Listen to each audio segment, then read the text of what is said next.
Hello, it is about 10 o'clock and welcome to the weather update as my picture disappears from the screen that I was going to show you. It's about 10 o'clock on August 1st, 2020, and turned out to be an alright day. It's still a little warm out there. It was at Roslyn in the afternoon for a little bit. It was pretty nice then. It wasn't too bad. And then the sky at the sunset later on was incredible. Just an incredible sky at sunset.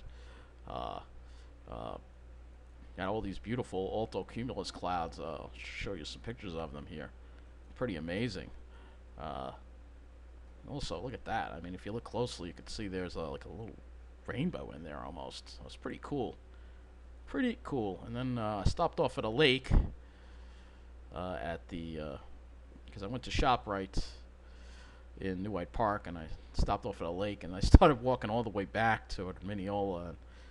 Couldn't make it all the way, and luckily I just made the 24. It was coming on Jericho, and I was overheating already. Really, I know it felt better tonight, but when you start walking, you start feeling the humidity, and I was overheating already. And the bus was coming, and I get on it. It's a next gen, and it's overheating too, and there's no AC.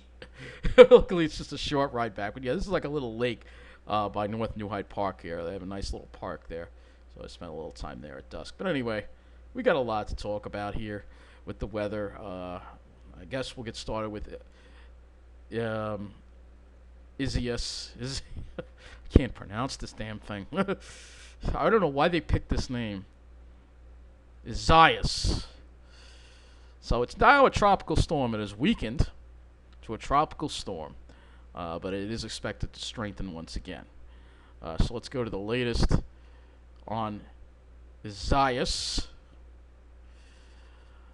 So we'll first start off with the cone here, and you see they have it strengthening back up to a hurricane. Hurricane warnings in effect for the Bahamas and the east coast of Florida. Tropical storm watch is in effect for the Georgia and South Carolina coast. And you can see we're in that cone of uncertainty. You can see that clearly. Maximum staying wind 70 miles an hour. It's moving to the northwest at 9. Yeah, this is what it looks like on the satellite. Let's pull that up here. Here's what it looks like on the satellite. You can definitely see some impressive convection getting going here. So this, you can see, really, it's got a good outflow. And once it's getting over warmer water, it's slowing down and it's intensifying. And it probably will become a hurricane again. That's what I'm thinking. And so is the hurricane center. So before we go look at the models on that, I want to show you the current conditions across the area today. See, right now, it's not a bad night out. I don't know. It's in the mid to upper 70s. But the humidity's coming up, I guess. The dew points felt low, and then they started rising. But right now, dew point 71 at Carl Place. Farmingdale still reporting a dew point of 68, as you see there. So it's not terribly humid, but I guess it's humid enough that you're going to feel it once you start taking a walk, I guess. So let's take a look at the maximum temperature for today, the high temperature. And it looks like it got to around 90 in a lot of places. 89 in Carl Place. Let's see, Farmingdale got up to 88. That's Farmingdale. Islip got up to 88. Brookhaven Airport got up to 90. I was thinking of going to the Pines, and I guess it would have been a little hot there. 86. 91 at Eastport. No, I didn't go to the Pines because it was just there wasn't enough of a breeze out there, you know. I mean, I just would have, you know. I mean, even if it's humid, if there's not much of a breeze, if there's a decent breeze, it feels better, even if the humidity is high or the temperature is high. But if there's no breeze, you're gonna just roast. So let's see, temperatures in New York, they got to around 90, I guess, and let's go looking at Jersey here if we can load that in here. About the same, around 90 degrees. So. There was a sea breeze on the South Shore this afternoon, but anyway, we're gonna go look at let's go look at our climatological stuff for. Let's see if the Weather Service put up a post about the climatological. There is a high risk of rip currents. That's what they say on their Twitter right there. And tomorrow we're in a marginal risk for severe weather, it looks like. So this is we'll have to talk about that too. Marginal risk for severe weather. They don't have anything about the climatology for the month. So we'll have to actually look that up ourselves, I guess. So we'll go to local past weather, and we will first start with Central Park, and that will be the monthly weather summary, and the most recent one. Let's see if they have. Where did it just go? All right. It's a little too big. We don't need the window that big. Okay, so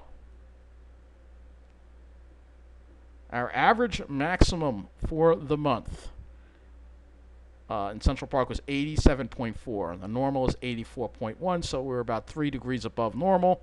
And the low, so we're about 3.5 degrees above normal in Central Park, 3.5 on the mean.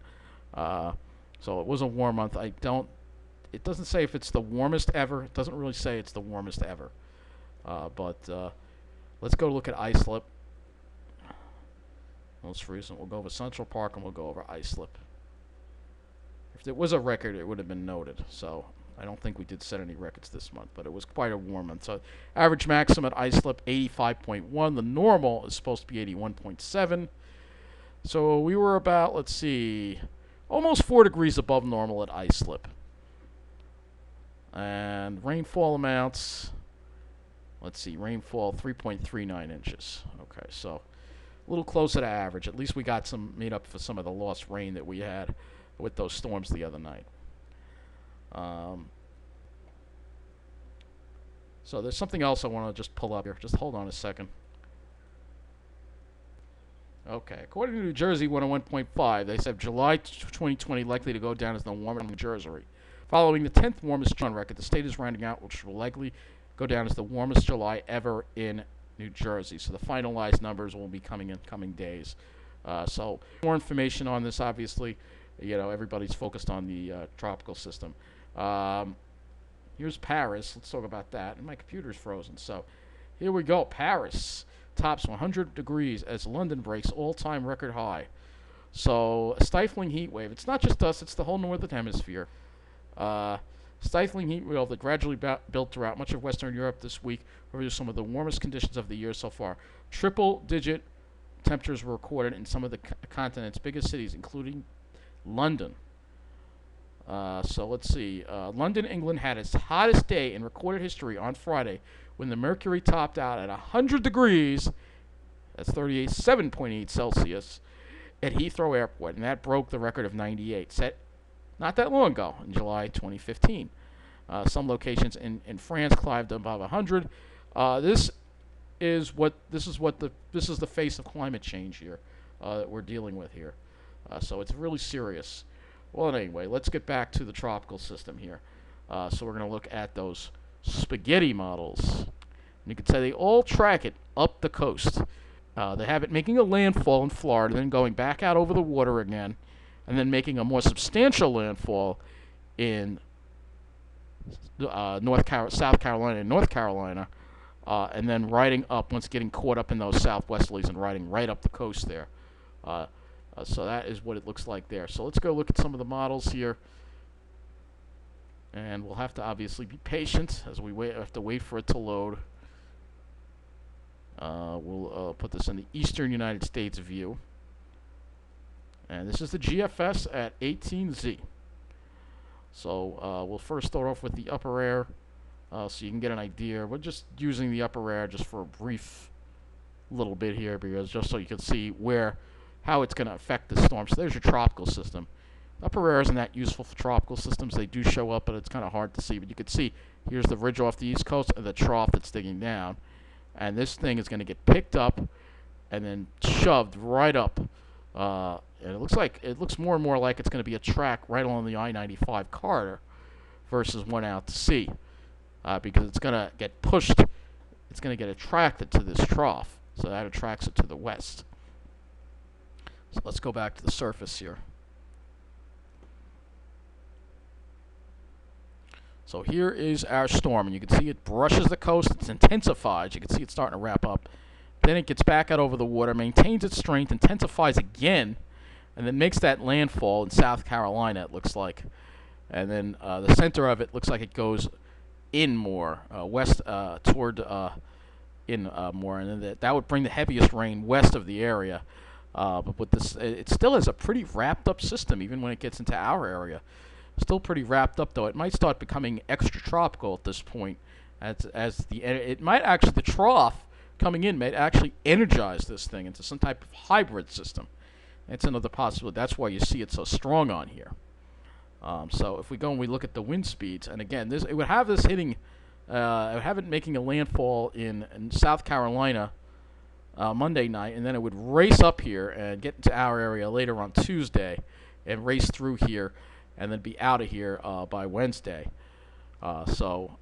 And then beyond that, we're still kind of dealing with this front that's kind of just sitting in the area. But we got to deal with the storm first. So we'll look at the wind parameters on this here.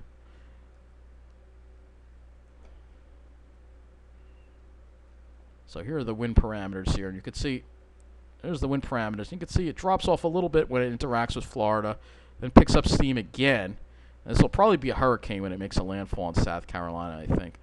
And then it'll weaken again, the wind portion will weaken. But look, we're still going to have very strong southerly winds coming in our area on Tuesday. And with the high tide, I think there could be some really decent flooding on the south shore from this. So that is what the GFS looks like. We'll go ahead and we'll look at the other models, like the ICO. Well, let's pull it. Well, I think the models are pretty much in agreement, but we'll look at the ICON as well. Here's the ICON. This is the German model. ICON is German, so this actually keeps it a tad further east, but still the same idea, pretty much. So this seems to be what's going to be happening. The timing's a little slower on the ICON, but this seems to be what the track is going to be here for this storm. This thing is going to ride up along the east coast. Let me look at the NAM, 32 kilometer. Not the 0Z, we'll go to the 18Z.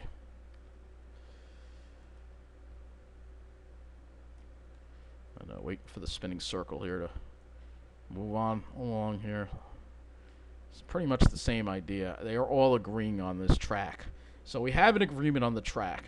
The question now is, of course, the strength. So we're going to go back to the GFS here. Oh, and the other thing I want to look at is the GFS parallel run as well.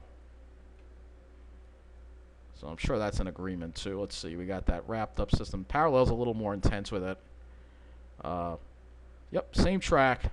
So there's pretty much an agreement on the track here at this point. That this is what we're going to see here. This is the track we're going to see. Now, because it goes and makes a really solid landfall in the Carolinas, it should weaken it, but we're still going to see effects from this storm. So let me just go to the regular GFS here. And regular GFS, all right, and we'll go to the East Coast. We are on the East Coast view. We'll look at the Southeast Coast, and we'll follow this along here.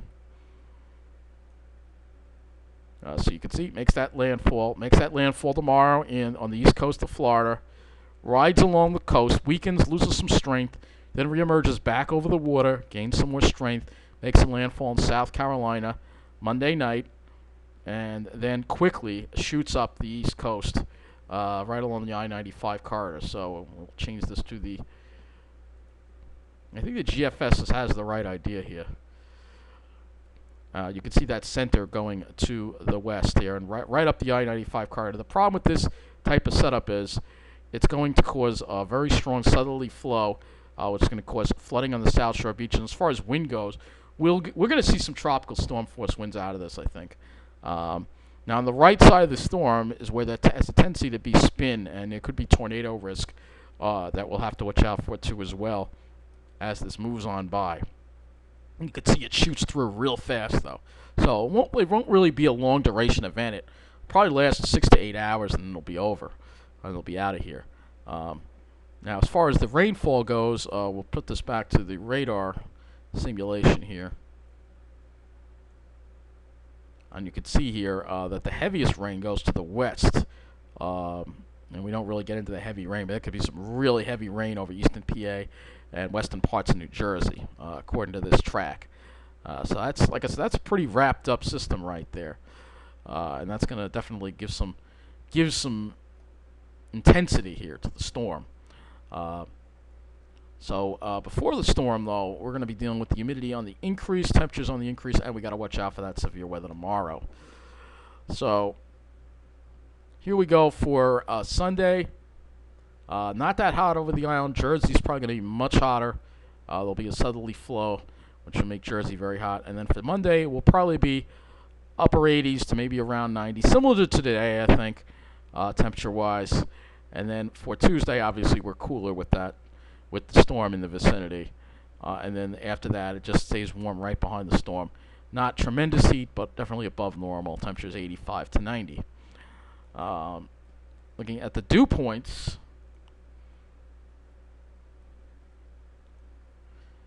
here comes those higher dew points for tomorrow. Dew points will go well into the 70s tomorrow. Very strong south winds, which will keep Long Island cooler. That south flow will, even though the water temperature is up at 70s to around 80, will moderate temperatures on Long Island. Whereas Jersey, you're going to bake. You're going to be well into the 90s. And then for Monday, we see a little bit of dry air try to get in, just like today again, which may bring the humidity down a little bit. Sometimes you see that around tropical systems, so they'll pull a little dry air ahead of them. And then here it comes. Dew points, it's going to feel pretty tropical with those strong winds across the area. Could be some power outages, flooding on the South Shore. Moves on by, but you can see we're trying to get a front through, but it has been further south with this front, so maybe we can get this front more through as time goes by, and we can have some really nice low dew points there on the week. Maybe dew points as low as the 40s, which would really be nice. But if not here, you'll probably see it upstate as far as the dew points go.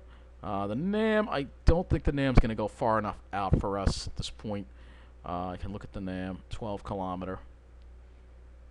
We have to look at the 18Z run. It's not going to go far enough out. It's not going to go far enough out, but you can see those tropical dew points coming in. Look at that. Deep. We'll have dew points in the mid and possibly upper 70s tomorrow with strong south winds, which might actually, despite the humidity, the wind might help. Like I said, it can be very humid, but if it's not hot, it's not that hot, and there's a lot of wind, it doesn't feel that bad. And then the dew points drop off a little more on Monday. We go back into the 60s. So we don't, like I said, we don't have it far enough out on that. So I'm going to go to the HRRR now, and we're going to go ahead and look at that severe weather risk for tomorrow. Oh, boy, I mean, literally everything is just happening, you know. So we'll look at the 0Z HRRR here as we go into tomorrow. And you can see it looks like it pops up some thunderstorms. It's mainly north and west of the area, but it's close enough that we could see, again, with that strong southerly marine flow, I think it would tendency to push the instability inland and not have it over the island. That's my own opinion. I think it'll be more to the north and the west for tomorrow. But then again, you know, we've always just underestimated the instability from time to time. Okay, so I guess the next thing we'll look at is the skies. So I'll go back to the GFS, and we will go and look at the sky conditions here. And again, this is the 18Z GFS. So there'll be plenty of clouds around tomorrow, I think. But for Monday, I think we'll probably wind up possibly with a mostly sunny afternoon. And then the clouds obviously coming from the tropical system on Tuesday. Be a very tropical-looking sky. But maybe Wednesday we can have some sunshine maybe on Thursday, which would be nice. We'll have to see what happens. We've got to get through this tropical system first. I'm not going to focus too much on the sky. In fact, I'll go with the NAM, and that'll be it as far as the sky goes. We'll look at the NAM model for the 18th. It is a similar idea for, here's tomorrow. Again, it's got some clouds over us. Probably a very tropical-looking sky. And then for Monday, we'll have some sunshine, I think. We'll have some sunshine before the clouds roll in ahead of Isaias. So I want to look at a couple of other models, of course. So let's take it off this site, and we'll go ahead and we'll look at the Ventu sky site as well. And we'll see how this visualizes the impact of Isaias in our area. So we'll go to Tuesday, and I believe this uses the GFS. Yeah, there it is. All right, we'll go to wind speed. And this is Tuesday at 2300, so it's Tuesday at 1800. All right, there it comes. So this thing is rocketing through. Here it is, 1900. So there's a gap, unfortunately. It doesn't really show the spot between here, but you can see, look at some of these winds that are going to be experienced here. You're going to get that strong southeasterly, so coastal flooding. This is the wind speed, and then if we go to wind gusts, you will see gusts up at the 50. So this will be every bit of a tropical storm type scenario, I think. And if we put this into this 2300, you can see there's the gusts. They switch to the westerly. Look at how fast that thing moves. You got to remember, it's got the forward speed. So if you look at the track of this thing, well, it's annoying I can't pick a time, but if you look at the track of this thing, here we'll draw a little bit here. Clear that out. I thought it does clear it out, but if you look at the track of this thing, you got to take into account that you got the track, the speed of the system is added into the factor of the winds. So you're going to have stronger winds on the right side, which is going to be over us. A track offshore would have been better for us. This is actually a worse track, even though it will be weaker. It's a worse track because we're going to be in the more intense part of the storm. And then, of course, with that instability aids, with this, you get that rotation, which sometimes aids in tornado risk. So if I clear this out and we look at the Cape, thunderstorms, I don't know if we can get a Cape forecast that far out. That's interesting. That's totally different. Must be using a different model. All right, hold on a second. What model were we looking at? Yeah, I don't understand why it's different on the different parameters here. All right. Well, let's go to windy.com. Maybe there'll be a little more consistency there. And then the windy.com, basically the euro. Well, that's what I have it set up. You have it use the GFS too, but we'll have it see what it has with the euro here, and we'll put it on Tuesday at 2 p.m. Let's see where our storm is. All right, so the euro still continues to be much slower. Where is this storm anyway? Oh yeah, euro's much slower. So you still have this timing difference. Euro is slower. It doesn't really have it come up into our area until overnight Tuesday, but this would be one hell of a monster. So this is the European here, 2 a.m. Wednesday morning, a south wind at 49, right offshore, and that's going to cause some major flooding. We have east winds at 17, with the center right over there. And if I put gusts into the picture, some of these winds offshore, we'll have gusts possibly to hurricane force. And we'll definitely see gusts swell to the 30s and 40s here. And on the west side of the storm, you see gusts. So there'll definitely be some power outage impacts, too, from these gusts. So we'll move it along to 5 a.m. And then you see some of these gusts coming over Long Island. So now you're having gusts up to 50, 60 miles an hour. There's a gust of 74. So this is the euro again. It's a little slower. But it's generally that Tuesday afternoon to Wednesday morning time frame that we have to look out for the impact. And, of course, the waves are going to be huge.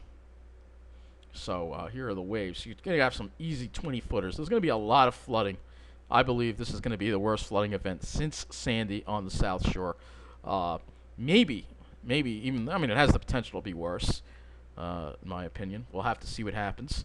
But definitely something to be concerned about. And like I said, just prepare. Everybody be prepared.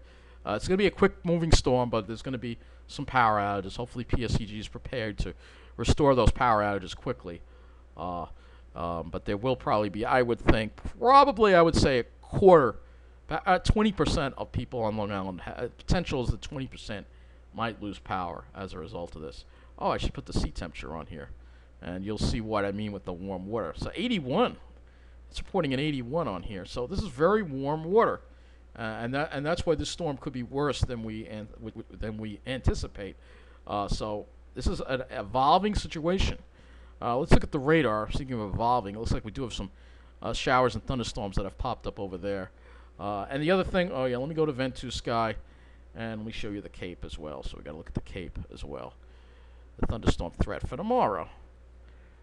All right, because you can see that Cape over there. So August 2nd, we're in August. Oh, really big Cape tomorrow in the afternoon. So, again, the potential is there that we could see some really bad thunderstorms tomorrow, some severe weather, and that's why the SPC has put us in that risk There we go. We'll go here. So we're tomorrow. If you look at that SPC, the risk for the day 2 convective outlook, you will see that north of us we're in a slight, and north and west, and then for our area, Long Island, we're in a marginal. So I'll just look at the water temperatures briefly, and then we're going to wrap up. We'll go to the marine, and I'll just look at the water temperatures, and then we'll wrap it up. This is good. Like I said, we have a lot to watch here, so let's get the latest here summary, and then I'll wrap up this video here as soon as it loads, of course. So sea temperatures. It looks like our buoys are back. So 20 miles south of Fire Island Inlet, sea surface temperature of 81. New York Harbor 78. So very warm. East of Barnegat, New Jersey 81. Texas Tower 80 degrees. So very warm water temperatures. And this is going to be. I think this will be the worst event since Sandy. I really do. And, and I can't say it won't be worse in some ways. We'll have to keep our eyes on it. And I'll keep you posted on any changes in the forecast. So right now, again, that Tuesday afternoon to Wednesday morning time frame looks like when this thing is going to move through. So I'll keep you posted. Be prepared. Prepare for the worst and hope for the best. Have a good night, everybody.